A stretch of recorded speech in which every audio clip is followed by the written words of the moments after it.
그러면 이제 우리 하나님의 말씀을 읽도록 하겠습니다. 이사야서에서 제일 중요한 장, 이사야 53장, 드디어 이사야 53장 읽겠습니다. 다 같이 시작. 우리가 전한 것을 누가 믿었느냐?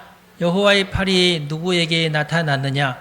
그는 주 앞에서 자라나기를 연한 순 같고 마른 땅에서 나온 뿌리 같아서 고운 모양도 없고 풍채도 없은즉 우리가 보기에 흠모할 만한 아름다운 것이 없도다. 그는 멸시를 받아 사람들에게 버림받았으며 강고를 많이 겪었으며 질고를 아는 자라. 마치 사람들이 그에게서 얼굴을 가리는 것 같이 멸시를 당하였고 우리도 그를 귀히 여기지 아니하였도다. 그는 실로 우리의 질고를 지고 우리의 슬픔을 당하였거늘 우리는 생각하기를 그는 징벌을 받아 하나님께 맞으며 고난을 당한다 하였노라. 그가 찔림은 우리의 허물 때문이요 그가 상함은 우리의 죄악 때문이라. 그가 징계를 받음으로 우리는 평화를 누리고 그가 채찍에 맞음으로 우리는 나음을 받았도다. 우리는 다 양 같아서 그릇 행하여 각기 제 길로 갔거늘 여호와께서는 우리 모두의 죄악을 그에게 담당시키셨도다. 그가 곤욕을 당하여 괴로울 때에도 그의 입을 열지 아니하였으며 마치 도수장으로 끌려가는 어린 양과 털 깎는 자 앞에서 잠잠한 양같이 그의 입을 열지 아니하였도다. 그는 곤욕과 신문을 당하고 끌려갔으나 그 세대 중에 누가 생각하기를 그가 살아있는 자들의 땅에서 끊어짐은 마땅히 형벌받을 내 백성의 허물 때문이라 하였으리오. 그는 강포를 행하지 아니하였고 그의 입에 거짓이 없었으나 그의 무덤이 악인들과 함께 있었으며 그가 죽은 후에 부자와 함께 있었도다. 여호와께서 그에게 상함을 받게 하시기를 원하사 질고를 당하게 하셨은즉 그의 영혼을 속건 제물로 드리기에 이르면 그가 씨를 보게 되며 그의 날은 길 것이요 또 그의 손으로 여호와께서 기뻐하시는 뜻을 성취하리로다. 그가 자기 영혼에 수고한 것을 보고 만족하게 여길 것이라. 나의 의로운 종이 자기 지식으로 많은 사람을 의롭게 하며 또 그들의 죄악을 친히 담당하리로다. 그러므로 내가 그에게 존귀한 자와 함께 몫을 받게 하며 강한 자와 함께 탈취한 것을 나누게 하리니 이는 그가 자기 영혼을 버려 사망에 이르게 하며 범죄자 중 하나로 헤아림을 받았음이니라. 그러나 그가 많은 사람의 죄를 담당하며 범죄자를 위하여 기도하였느니라. 아멘. 오늘은 예언자 이사야. 오늘은 예언자 이사야 벌써 다섯 번째 시간이에요. 4절까지만 제가 읽을게요. 나의 종 야곱 내가 택한 이스라엘아 이제 들으라. 너를 만들고 너를 모태에서부터 지어낸 너를 도와줄 여호와가 이같이 말하노라. 나의 종 야곱 내가 택한 여수르나 두려워하지 말라. 나는 목마른 자에게 물을 주며 마른 땅에 시내가 흐르게 하며 나의 영을 내 자손에게 나의 복을 내 후손에게 부어주리니 그들이 불 가운데에서 솟아나기를 시냇가에 버들같이 할 것이라 그랬어요. 예. 하나님께서 이스라엘을 구원을 위해서 선택하셨죠. 선택한 민족입니다. 그래서 하나님은 절대 이스라엘을 포기하지 않으세요. 지금까지도 하나님은 이스라엘을 포기하지 않으십니다. 여러분들 그것은 절대로 변함이 없어요. 예. 여기 보면 이제 여수르나 이제 여수르는 내가 택한 여수르는 이제 이스라엘의 그 별명, 하나님께서 부르시는 별명, 그 단어의 뜻은 올곧은 자, 의로운 자라는 뜻입니다. 하나님이 보시기에 의로운 자. 하나님은 누구를 의롭다고 하십니까? 구약성경 전체적으로 볼 때에 하나님이 의롭다고 인정하시는 것은 하나님을 믿는 자, 하나님을 인정하고 믿는 자. 그러면 왜 이스라엘이 의로우시냐면 사람이 의로워서 의로우신 게 아니라 하나님은 공의로우신 분이고 하나님은 전능자이고 하나님은 온 세계를 통치하시는 분임을 알 때에, 그걸 믿을 때에 우리는 하나님 앞에서 경외감을 가집니다. 그렇게 돼 있어요. 사람이라면. 그래서 하나님은 공의로우신 분이기 때문에 우리가 그 공의를 해치는 일을 하면 우리는 마음이 불안해져요. 아유 큰일 났다. 나 나쁜 짓을 했는데 하나님이 나에게 벌을 주시면 어떡하지? 이렇게 돼요. 그래서 우리가 공의로운 일을 하려고 하고 공의로운 일을 할 때는 좀 마음이 당당해지고 공의롭지 못한 일을 할 때는 불안해지고 이것 때문에 하나님께 나를 벌 주실지 모른다. 그러니까 이게 왜 가능하냐면은 하나님을 믿을 때 가능해요. 그래서 이 믿는 것과 하나님은 공의로우신 분이라는 이 사실을 우리가 마음속에 간직하고 있는 게 그렇게 소중합니다. 예를 들어서 야 하나님 없대. 진화로 인하면 우리는 원숭이 자손이래. 이렇게 믿고는 쉽지 않지만 이게 또 사실 좀 잘 믿겨지기 힘든 일이거든요. 잘 믿겨지나 이게? 모든 정황을 봤을 때 이게 잘 안 믿겨져야 되는데 좀 마음에 그 좀 악한 마음이 있고 더러운 마음이 있고 이런 사람들은 그런가 보다. 모르잖아. 모르는 일인데 뭐 그런다고 치지. 이렇게 그냥 넘어가 버려요. 그러면서 하나님도 없는데 뭐 눈치 봐가면서 나쁜 짓 하면 되지. 이렇게 되는 거예요. 그러면서 나쁜 짓을 하게 되는 거거든요. 왜냐하면은 경찰한테만 안 들키면 돼. 아유 아빠 엄마한테만 안 들키면 되는데 나 이제 다 컸는데 뭘 아빠 엄마가 알더라도 도망가 버리면 되는 거지. 이렇게 되니까 그래서 아빠 엄마보다도 초월해 계시는 하나님이 나를 지켜보고 계신다. 나의 생사화복을 하나님께서 다 정하시고 계신다. 이것을 생각하면은 내가 함부로 행동을 못하고 그러니까 하나님이 정의로우시고 공의로우신 분이니까 하나님의 뜻에 따라서 내가 내 삶에서 공의와 정의를 이루려고 해요. 그래서 지금 현재 이 죄악이 많은 죄인들밖에 없는 이 세상에서 그나마 정의롭고 바른 나라를 세우려면 하나님을 믿는 수밖에 없어요. 그 외에는 없어요. 그리고 인류 역사가 그걸 증명합니다. 근데 이제 이사야서에 보면은 하나님께서 진노하시고 심판하시는 모습이 나오죠. 그 다음에 정반대의 모습도 나와요. 하나님께서 사랑이 많으시면서 긍휼을 베푸시고 불쌍히 여기시고 따독거려 주시고 달래주시고 그런 모습도 많이 나와요. 희망에 찬 그리고 사랑이 가득한 그런 메시지를 이사야서에서 많이 가지고 있어요. 그런데 또 진노하시는 하나님의 모습도 막 나와요. 이놈들을 내가 가만 안 두겠어. 막 그러면서. 근데 이제 이스라엘이라는 나라가 있고, 유대 민족이라는 나라가 있고, 다른 나라가 아니잖아요. 다른 나라에 내리는 진노는 좀 무서워요. 이사야서에도 보면은 무서워요. 아주, 이스라엘 사람들이 볼 때에 약간 저주스러운 그런 본문도 많아요.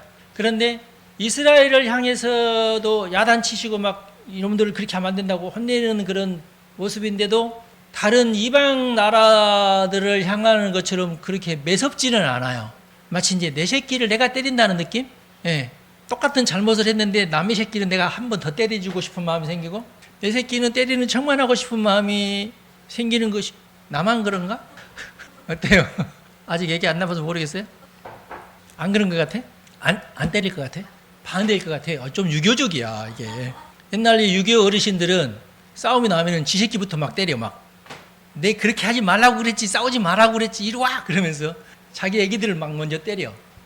그 말은 어차피 저놈은 남의 새끼 내가 때려봤자 내 화풀이일 뿐이지 크게 얘네들이 뭐 변할 것도 아니고 그러나 내 새끼만큼은 나쁜 짓 하지 못하도록 내가 단도리를 빨리 잘해야 된다. 이런 어떤 유교적인 생각을 가지고 있는 거예요. 하나님이 유교적이지 않으신 것을 감사히 여기고 하나님은 내 새끼를 때리긴 때리는데 약하게 때린다. 또 이제 그 반대말도 있어요. 하나님은 예를 들어서 우리가 이제 10년형을 받아야 되는데 20년형을 때린다고. 그 왜 그러느냐? 나중에 더 큰 복을 주시려고. 미리 20년을 때려놨으니까. 공평하신 하나님이시니까. 정의로우신 하나님이시니까. 그래서 여러분들이 그러니까 적절하게 하나님께서 이놈은 내가 약간 집행유예. 이놈은 배나 더 때리고 그렇게 해서 나중에 좀 배나 더 복을 주고 이렇게 해야 되겠다. 그러니까 그건 하나님 마음이에요. 각 사람에 따라서 얘는 이렇게 다뤄야지 더 낫다 하는 판단을 하나님께서 하신다. 그래서 적절하게 하나님께서 어떤 생사화복을 우리에게 베풀어 주신다. 그걸 믿으시는 게 좋습니다. 저 목사님 말 들어보면 그럴듯한데 왠지 모르게 내가 속는 느낌도 든다고 생각할 수 있는데 성경이 그렇게 써 있어요. 그래서 내가 그렇게 해석할 수 있을 뿐이고 그렇습니다. 그다음에 이제 44장 이제 그 뒷부분은 이제 우상 숭배자들의 허망함. 이제 자 우상을 만드는 사람들이 나무를 베어 가지고 와 가지고 적당하게 잘라가지고 여기는 우상을 만들어야지 해놓고 나머지들은 땔감으로도 쓰고 뭐 그런다. 똑같은 나무인데 어떤 것은 땔감으로 막 쓰고 자기 편리하게 막 이용해 먹으면서 어떤 것은 잘 이쁘게 잘 깎아가지고 모셔놓고 또 거기다 또 절을 한다. 이게 얼마나 이율배반적이냐 이제 그 얘기예요. 웃기죠? 예. 똑같은 나무인데 똑같은 한 뿌리에서 나온 나무인데 절반은 잘라서 우상 만들고 나머지는 땔감으로 쓴다. 그 나머지 땔감으로 쓰여지는 나무는 뭐야 도대체? 그러면 얼마나 웃기냐 이제 그 얘기를 하는 거고요. 그다음에 이제 오늘 우리가 지금 44장인데 45장에 이제 드디어 이제 고레스가 나옵니다. 고레스는 페르시아 왕국을 그 창시한 자입니다. 페르시아. 지금 이란으로부터 시작해가지고 그 바벨론까지 저쪽 메대까지 그리고 이스라엘까지 그리고 그 이집트 위에까지 전부 다 점령한 당시에 제국을 만든 위대한 왕 고레스. 근데 하나님께서 이스라엘을 위해서 고레스를 세우셨다. 이제 그렇게 노래한 예언한 것이 이사야. 여호와께서 그의 기름 부음을 받은 고레스에게 이같이 말씀하시되 지금 이게 지금 고레스 시대는 아니에요. 근데 지금 예언을 하는 거예요. 앞으로 이런 일이 있을 것이다. 내가 그의 오른손을 붙들고 그 앞에 열국을 항복하게 하며 내가 왕들의 허리를 풀어 그 앞에 문들을 열고 성문들이 닫히지 못하게 하리라. 그러니까 고레스가 쳐들어올 때에 하나님께서 성문을 열어서 빨리 쳐들어와라 하게 만드니까 전쟁을 쉽게 해주겠다. 고레스가 온 천하를 이렇게 싹쓸이 할 때에 하나님이 도와주시겠다 그 얘기죠. 내가 너보다 고레스보다 앞서가서 험한 곳을 평탄하게 하며 논문을 쳐서 부수며 쇠 빗장을 꺾어버리겠다. 내게 흑암 중에 보화와 은밀한 곳에 숨은 재물을 주어 내 이름을 부르는 자가 나 여호와 이스라엘의 하나님인 줄을 내가 알게 하리라 그랬어요. 그러니까 고레스에게 그 나라에 숨겨진 보화, 재물들을 내가 주겠다. 그 얘기고 내가 나의 종 야곱, 내가 택한 자 이스라엘, 곧 너를 위하여 내 이름을 불러 고레스를 불러 너는 나를 알지 못하였을지라도 고레스 너는 나를 알지 못하지만 내가 너에게 칭호를 주겠다. 그러니까 고레스 너는 나를 알지 못하지만 내가 이스라엘을 위해서 너를 선택을 해서 너로 하여금 온 세상을 제패하게 하겠다. 그 얘기예요. 그러니까 목적이 뭐예요? 이스라엘을 위해서입니다. 그럼 이스라엘만 위해서? 그럼 여러분 왜 하나님께서 이렇게 한 사람에게 제국을 다스리게끔 하실까요? 이유가 뭘까요?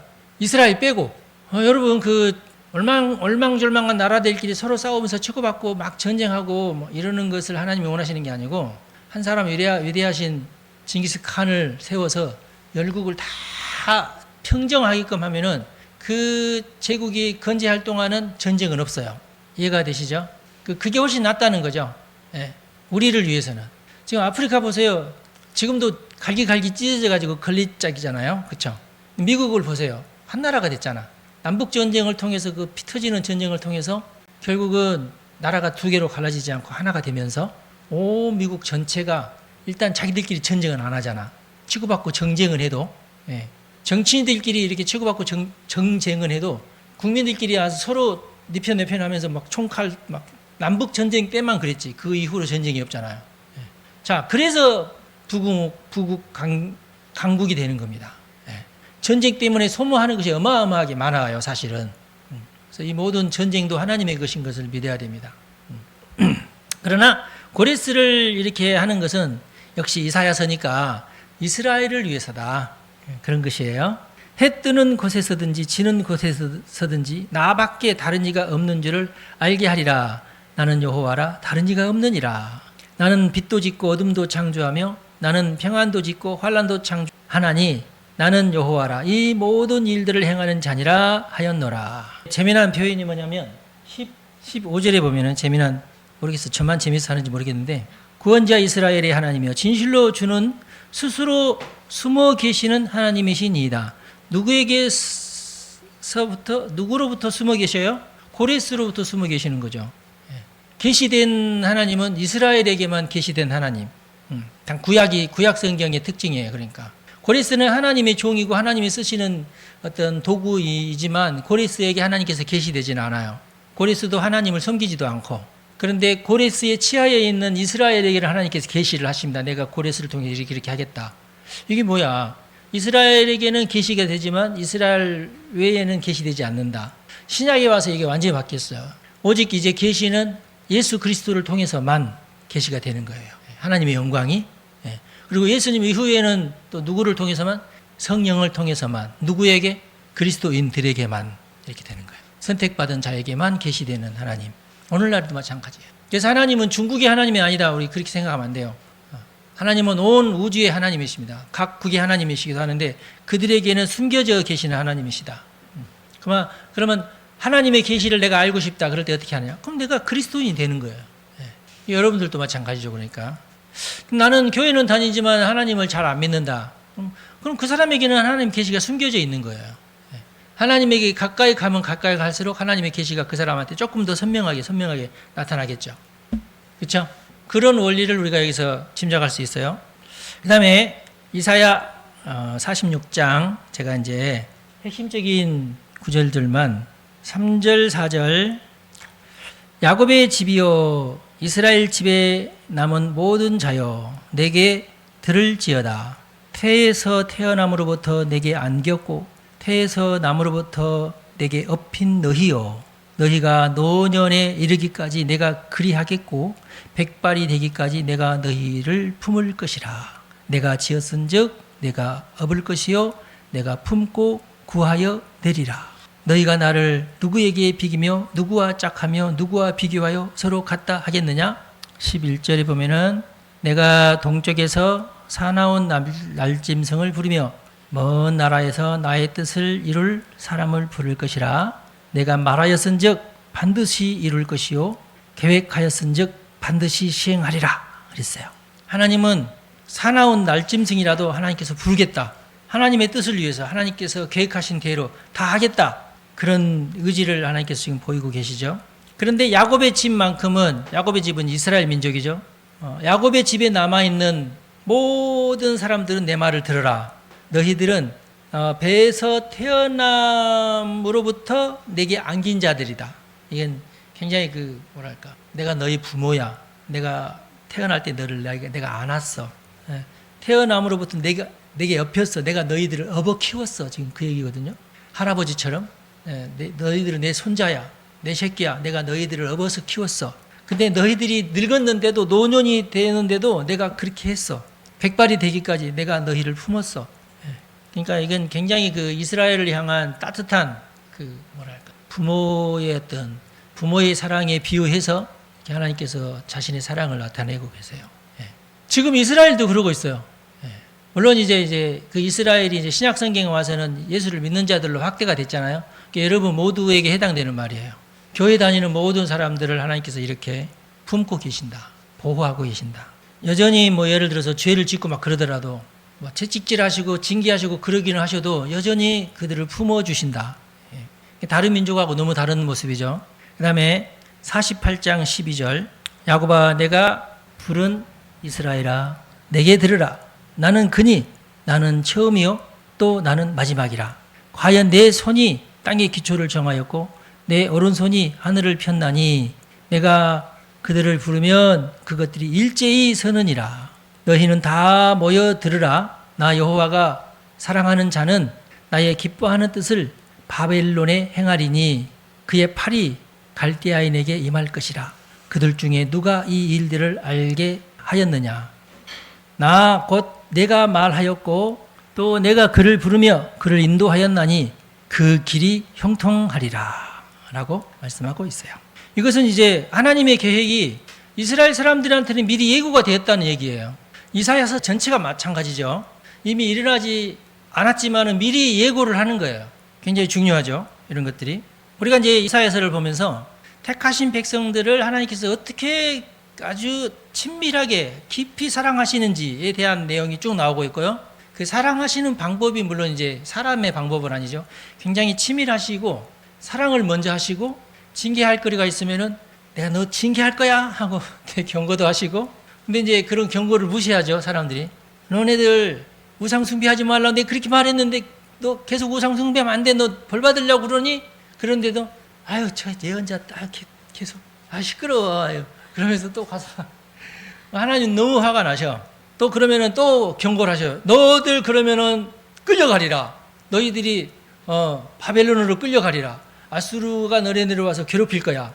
그러니까 그 이스라엘이 만약에 다윗 이후에 솔로몬 이후에도 우상 숭배 안 하고 정말 공의로운 어떤 나라가 됐으면은 끌려가거나 그러진 않았을 거예요. 예. 망하지도 않고. 그런데 계속 이렇게 경고도 하고 예언자들도 막 보내고 그러는데도 불구하고 그냥 그 나쁜 짓을 계속하고 그러니까 할 수 없이 그러는 중에도 여전히 하나님은 막 외치시죠. 예언자들을 통해서. 그렇게 하지 말라니까. 안 돼. 너네들 그러면 안 돼. 그러면은 하나님께서 너희들에게 이러이러한 고난을 주실 거야. 그런데 막 고난을 주실 때쯤 되면은 또 무슨 또 예언이 나오냐면은 너희들이 그런 고난을 당하지만은 내가 너희들을 사랑하지 않는 것이 아니다. 그러니 참아라. 너희들이 불 가운데로 지나갈 때도 내가 도와줄 것이다. 내가 물 가운데로 지나가게 될 때에도 어차피 그런 고난을 너희들이 당할 테인데 그래도 참아라. 소망을 잃지 말아라. 믿음을 잃지 말아라. 나를 의지해라. 너희들이 포로로 끌려갈 건데 걱정하지 마라. 거기서 다시 돌아올 것이다. 하면서 계속 예언을 미리 해주셔요. 이게 예언이 참 중요해요. 어차피 이제 고난의 길을 걸어갈 때에도 그 전에 몇십 년 전에 했던 예언이 생각나면서 그 고난을 참는 거예요. 그러면서 믿음을 잃지 않고 믿음을 계속 유지를 해요. 그래서 이스라엘 사람들이 페르시아로 끌려갔지만 몇 대가 지나도록 그 믿음을 잃지 않고 그 자손들에게도 계속 믿음을 전수를 했던 이유가 바로 거기 있고 이것이 어떤 전통이 돼가지고 예수님이 오신 지도 2000년이 지났지만 전 세계에 뿔뿔이 흩어져 있던 이스라엘 사람들이 그 자기가 있던 곳에서 계속 믿음을 지키면서 물론 구약성경뿐이지만 구약성경을 가지고 계속 유대인으로서 살아가요. 그럼 마침내 1945년도에 이제 영국이 이제 그렇게 허락을 하죠. 이스라엘 사람들이 팔레스타인으로 돌아갈 수 있도록 해주겠다 약속을 해요. 그 약속을 믿고 수많은 유대인들이 팔레스타인으로 막 돌아오죠. 바리바리 이고지고 쉬운 일은 아니죠. 전 세계적인 이주 물결이 있어가지고 그래서 이스라엘 사람들이 지금 현재 그 팔레스타인에 지금 정착을 하게 되는 거예요. 근데 그 전에 이미 이슬람 사람들도 거기 와서 살고 기독교인들도 거기서 계속 눌러서 살고 있는 사람들도 있고 뭐 그러는 통에 유대인들이 또 들어오니까 그들을 위해서 또 유대인들은 무조건 가면은 땅을 사요. 어느 나라를 가든지 땅을 먼저 사. 왜냐하면 조국이 없이 우리 땅이 없이 살던 그런 서름이 너무 크기 때문에 유대인들은 땅을 사는 것을 굉장히 소중하게 생각합니다. 우리는 뭐 투자 목적으로 이렇게 사잖아요. 그 사람들은 그게 아니라 이건 완전히 믿음에 입각하여서 이곳에 하나님의 깃발을 내가 꼽아야 되겠다. 이런 어떤 사명감을 가지고 땅을 사요. 그래서 유대인들은 땅을 사기 전에 일단 저 땅이 내 땅이 돼야 되겠어 하면은 일단 그 사람들은 계약서를 쓰기 전에도 일단은 신발을 벗고 양말을 벗고 맨발로 그 땅을 빙글빙글 돈대요. 기도하면서 이 땅은 거룩한 땅, 내가 밟은 성경에도 나와 있잖아. 네가 밟는 곳은 내가 너에게 주겠다는 그런 성경 말씀이 있잖아요. 그러니까 그 말씀을 믿고 그 땅을 밟아요. 그 땅이 아무리 비싸더라도 자기가 원하는 땅은 꼭 무슨 짓을 했었든지 그 땅을 자기 이름으로 사드려요. 그게 지금도 이스라엘에는 이스라엘 사람들은 땅을 사는 게 소중해요. 맨 처음에 아브라함이 사라가 죽어서 장사 지내기 위해서 그 지역에 있는 그 지역에 있는 주민들이 아유 아브라함 형제요 뭐 사이가 좋았으니까 아 여기 묻으라고 괜찮다고 여기 우리가 여기 묻으라고 아니라고 내가 이 땅을 사야 되겠다고 아이 뭘 그러냐고 그 땅값은 물론 얼마이긴 한데 그러지 말고 그냥 묻으시라 괜찮다고 그런데도 아니라고 난 절대 그렇게 할 수 없다 그러면서 꼭 굳이 그 몇 평 안 되는 그 매장지를 위해서 돈을 내고 땅을 사잖아요. 아브라함부터 그랬어요. 그러면서 아브라함은 속으로 사라 때문에 내가 땅 하나 샀다. 그걸 굉장히 기뻐해요. 그리고 그 후손들이 애굽에서 돌아왔을 때도 그 땅을 이건 우리 아브라함이 산 땅이야. 이렇게 된 거예요. 땅이 중요해요. 그리고 다시 이제 너희들이 페르시아로 잡혀갔지만 다시 돌아올 거니까 믿음을 잘 지키고 너희 자손들에게도 그 믿음을 전수시키고 그런 것을 다 훈련시킨 거죠. 그 결과로서 지금 이스라엘의 유대인들이 정착해 살고 있는 거예요. 아셨죠? 몇천 년의 역사입니다. 그러니까 이게 이스라엘 입장에서는 우리가 이제 이스라엘을 이제 그 소중하게 여기는 이유는 하나님이 그들을 소중하게 여기기 때문이고 그리고 그들도 예수를 믿고 구원받아야 되기 때문이에요. 예. 믿음의 조상들이니까. 믿음의 조상의 후손들이니까. 조상의 후손. 예. 그래서 여러분들 이스라엘을 소중하게 여기고, 그래서 미국이 이스라엘을 소중히 여기고 대한민국이 이스라엘을 소중히 여겨요. 지금 전 세계적으로 이스라엘을 소중히 여기는 나라는 미국과 대한민국밖에 없어요. 이상하게 그래요. 이스라엘의 문제가 전혀 수면으로 떠오르지 않았을 때도 우리 한국, 대한민국 사람들 중에 특별히 기독교인들은 이스라엘을 소중히 여겼어요. 그리고 기독교인 치고 이스라엘 그 팔레스타인 그 성지로 여행 가고 싶지 않는 사람이 거의 없어요. 예. 제 또래 되는 모든 목사님들은 다 이스라엘로 성지 여행 다 떠나 빚을 내서라도, 나는 그렇게까지 용기는 없어가지고 내가 이스라엘까지는 안 다녀왔지만 제 동기 중에서 이스라엘 간 사람이 꽤 많아요. 그 정도로 이스라엘을 소중하게 여기고, 우리나라 제가 초등학교 때죠. 지금으로부터 한 50년 전의 분위기도, 저는 초등학생 때부터도 우리나라에서는요 이스라엘에 대한 관심이 많았어요. 다른 나라보다도 이스라엘에 대한 관심이 많은 민족이에요, 우리나라가. 안 그런가요? 예. 이스라엘에 관련된 책도 많이 있었고 참 희한해요. 그래서 하나님은 미국과 대한민국으로 하여금 이스라엘을 위해서 기도하게끔 하는 민족이 되었어요. 심지어는 로마서 11장을 우리 한국을 위해서 쓴 성경이라고 믿는 분들도 많았어요. 아무쪼록 이스라엘을 시기 나게 하여 그들로 하여금 예수를 믿게 하겠다고 하는 내용으로 해석을 하고, 그 시기 나게끔 하는 나라는 대한민국이다. 이스라엘을 시기 나게끔 하는 나라는 대한민국인데, 이스라엘이 왜 대한민국을 시기하느냐? 하나님이 대한민국에 복을 왕창 쏟아 부어주니까 이스라엘이 대한민국? 하나님이 저 나라를 왜 저렇게 복을 주지? 하면서 깜짝 놀라서 이스라엘 사람들이 대한민국을 주목하여 보는데, 그 기초가 뭐냐? 하나님이 복을, 아니 우리 하나님인데 왜 대한민국에 복을 주지? 하면서 이스라엘이 시기한다 이거, 대한민국을. 그렇게 하시는 이유는 이스라엘 사람들이 이제는 그러면 우리도 예수를 믿어야 되겠다 하고 예수를 믿게 될 것이다, 이렇게 해석하고 그렇게 해석한 책을 만들어서 파는 사람도 있어요, 우리나라에. 제가 대학생 때 거기에 이제 로마서 11장에 나오는 구절이거든. 아무쪼록 이스라엘을 시기케 하여, 이런. 그래서 이제 그 책 제목도 이제 이스라엘을 시기케 하려는 조그마한 책이 있었는데 저도 한번 봤어요. 재밌어요, 하여튼. 그런데 이런 어떤 장황한 어떤 그 예언, 이사야서에만 그런 것이 있지 않고 다 군데군데 다 있는데, 특별히 이사야서는 집대성한 책이고 굉장히 이스라엘을 향한 하나님의 사랑의 표현을 잘 녹여낸 예언서라고 볼 수 있는데, 우리나라 사람들이, 특별히 우리나라의 기독교인들이 이사야서를 좋아하는 이유는, 하나님은 당시 이스라엘을 향하여서 그런 사랑의 메시지를 많이 보냈잖아요. 그런데 우리나라 사람들은 착각한다고, 마치 자기를 위해서 그런 말씀을 써준 걸로 착각을 해요. 괜찮아요, 그렇게 착각해도 괜찮아. 왜냐하면 우리도 하나님의 자손들이니까. 할렐루야. 그렇게 믿으시기 바랍니다. 그 다음에 이사야서가 왜 중요하냐, 마지막으로 중요한 이유는, 다음 주에 이제 이사야서를 이제 마지막 6번째로는 이사야서는 이제 그만 다루려고 하는데, 이사야서의 제일 핵심적으로 중요한 장이 53장이에요. 오늘 마지막으로 볼 장이 53장인데, 이 53장이 왜 중요하느냐? 예수 그리스도에 대한 예언이 가장 절절하게 기록된 책이 이사야서 53장입니다. 아까 우리가 다 읽었죠. 그래서 우리가 전한 것을 누가 믿었느냐? 여호와의 팔이 누구에게 나타났느냐? 그는 이제 예수님이죠. 주 앞에서 자라나기를 연한 손 같고 마른 땅에서 나온 뿌리 같아서 고운 모양도 없고 풍채도 없은즉 우리가 보기에 흠모할 만한 아름다운 것이 없도다. 그는 멸시를 받아 사람들에게 버림받았으며 강고를 많이 겪었으며 질고를 하는 자라. 마치 사람들이 그에게서 얼굴을 가리는 것 같이 멸시를 당하였고 우리도 그를 귀히 여기지 아니하였도다. 그는 실로 우리의 질고를 지고 우리의 슬픔을 당하였거늘 우리는 생각하기를 그는 징벌을 받아 하나님께 맞으며 고난을 당한다 하였노라. 그가 찔림은 우리의 허물 때문이요 그가 상함은 우리의 죄악 때문이라. 그가 징계를 받음으로 우리는 평화를 누리고 그가 채찍에 맞음으로 우리는 나음을 받았도다.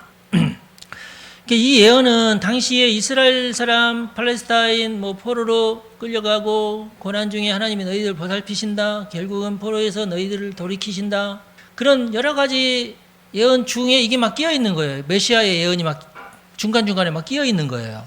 그런데 이런 메시아의 예언에 관한 것은 도무지 이걸 어디다가 갖다 붙일 데가 없어요. 사실은 그때 당시에 그 예언 중에도 너무 독특하니까 예언의 형태가. 그렇죠? 이걸 어디다 갖다 붙여? 어떻게 포로 귀환 전에다 붙여? 뭐 포로 중간에다 붙여?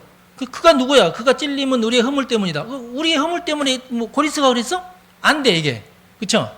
이사야 자기 자신이야? 그것도 아니야. 어느 누구에게 이걸 갖다 붙일 수가 없어요. 해석이 안 돼, 당시에. 이게. 그래서 이것은 메시아에 대한 해석이 예언이다. 이렇게 보는 거예요.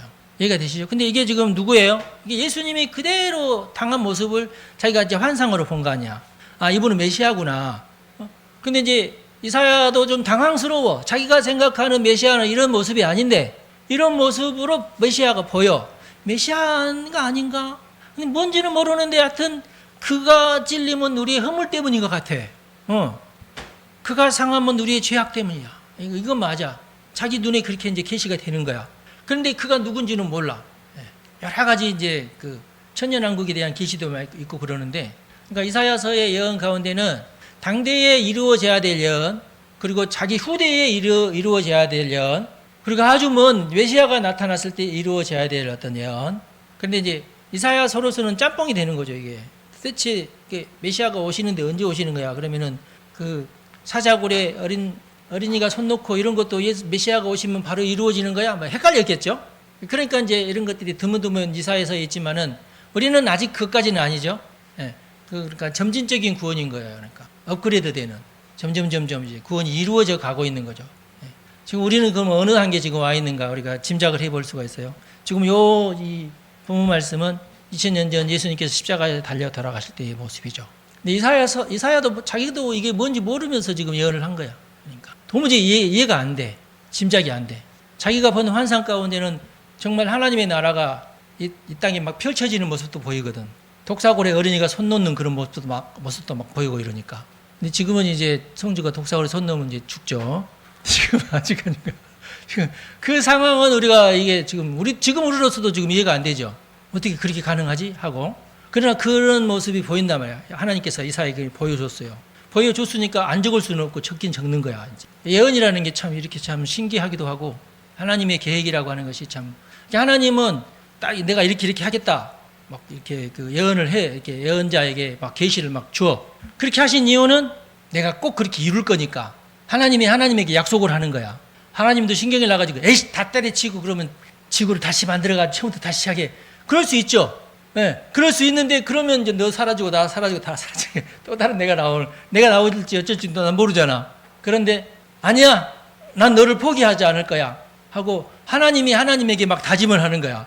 나는 너희들을 포기하지 않을 거야. 나는 전능자야. 어떻게든지 내가 너희들은 포기하지 않고 어떻게든지 너희들을 구원하겠어 하는 모습이 성경에 나와 있다. 네. 그래서 우리가 성경을 보면서 위로가 되고 어떤 소망이 되고 그래 맞다. 나로서는 정말 어떤 답도 없고 내 앞길은 아무것도 아닌데 그리고 내 인생은 여기서 끝장이 나고 그렇지만은 어머나 세상에 그래도 나에게 그루터기가 남아있네. 네. 그렇게 되는 거예요. 그러면서 소망이 되고 그래 나는 여기서 죽어 없어지지만 그루터기 남아있구나. 나는 사라지지만 송주는 남아있구나. 이래 되는 거예요. 이렇게. 그러면서 소망이 되는 거야. 그러면서 애를 잘 키워. 네. 잘 키우시기 바랍니다. 그렇게 지금 몇천 년이 흘러왔어요. 지금. 그게 예언이다. 요즘 젊은이들이 애들 안 낳고 막 이러는데 예언의 말씀을 믿으셔야 됩니다. 네. 많은 우리나라 청년들이 당대의 지가 다 왕 되려고 막 이러는데 좀 내가 왕 안 될 것 같으면 이번 생은 나 끝났어요. 다음 생은 어쩌고 다 거짓말입니다. 여러분 그건 예언도 아니고 인생이 무슨 게임이야? 가다가 뿅뿅뿅뿅뿅뿅 하면은 그 다음 판 딱 없고 다시 일판부터 인생이 그런 거예요? 인생이 게임이냐고. 하다가 죽으면 다시 시작하고. 아니야. 인생은 그런 게 아니야. 게임을 하면서도 게임은 게임이지 인생은 아니다. 아셨죠? 이 길 가다가 좀 틀어졌다고 나 이 길이 이럴 줄 몰랐네. 다시 처음부터? 아니야. 아니에요. 여러분.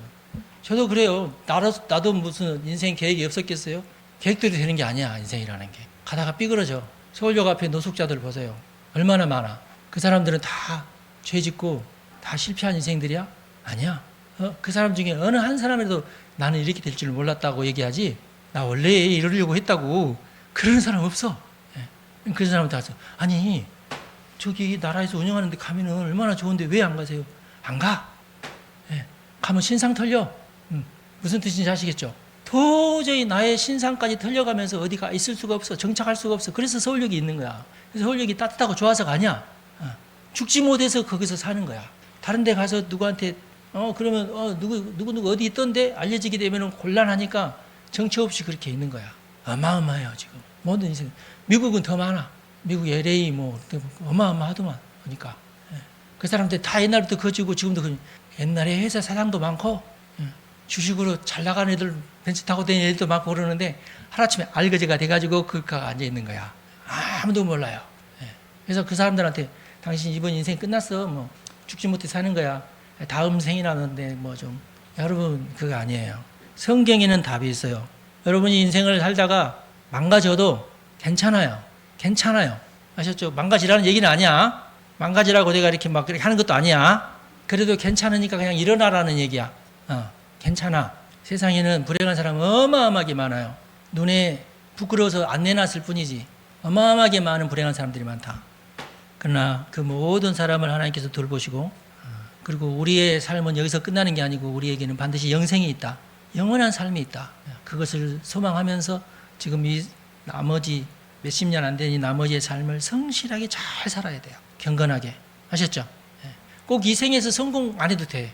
그냥 이 세계에서 지금 우리 현실에서 우리가 성공하든지 안 하든지 반드시 해야 될 거 뭐냐면은 경건이요, 경건. 계속 끝까지 죽을 때까지 경건한 삶을 유지하면서 하나님이 보시기에 잘했다, 착한 종아, 내가 너에게 한 달란트밖에 안 줬는데 그래도 그걸 가지고도 네가 불평하거나 원망하거나 그러지 않고 정말 잘 살아줬구나. 여러분 5달란트 받은 사람은 몇 명 안 돼요. 1달란트 받은 사람이 많을 거야. 그렇잖아. 여러분 주변에 그러잖아. 1달란트 받더라도 성실하게 잘 살면 하나님께서 우리에게 천국을 주십니다. 똑같은 천국을 주세요. 2달란트 받은 자가 2달란트 내겠는데 착하고 충성된 종아. 5달란트 받아서 5달란트 내긴 사람하고 그 칭찬하는 말이 똑같아요. 칭찬하는 그 말이. 오, 네가 제일 잘했구나. 너는 1등. 그렇지 않았어요. 2달란트 받아서 2달란트 남긴 사람하고 똑같이 취급을 해줬어요. 근데 누구에게만 하나님께서 저주하셨어요? 1달란트 받았다고 그것을 내팽개친 놈한테, 자기의 인생을 내팽개친 놈한테, 이 생은 망했어. 다음 생에 나왔죠. 이런 놈한테는 하나님께서 저주하시고 저 놈은 쫓아내라 그랬어. 아셨죠? 이게 성경의 원리를 우리 잘 깨달아야 돼요. 그렇게 하기 위해서 예수님께서 십자가에 달려 돌아가셨다. 우리 젊은이들, 그 두 젊은이들 뭐 인생이 잘 안 풀려서 또 다른 대학 가고 막 이러는 것 같은데 괜찮아. 갈 수 있을 때까지 가. 이렇게도 해보고 저렇게도 해봐. 그러나 때가 있어.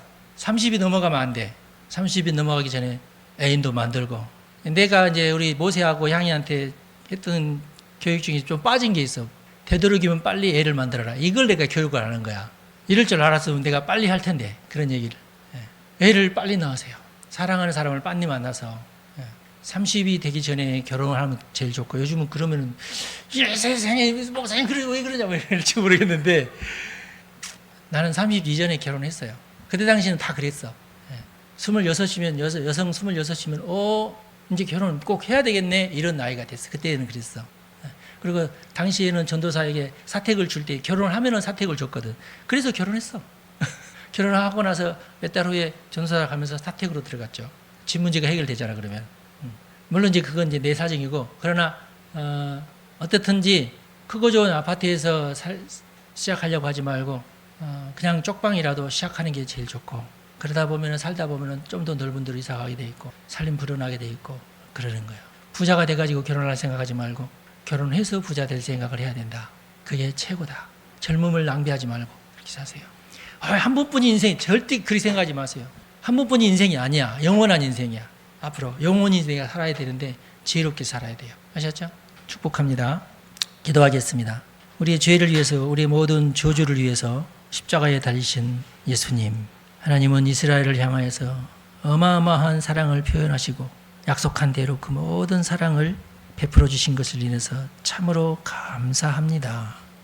이 시간 우리 성도들을 축복하오니 하나님, 이사야서에 있는 하나님의 말씀을 통하여 하나님의 뜻을 세밀하고 깊이 있게 잘 깨닫게 하여 주시고 우리 성도들이 예언적 삶을 잘 살아서 맡겨주신 사명 잘 감당하고 모두 영원한 영생을 취하는 우리 성도들 다 되도록 은총을 베풀어 주옵소서.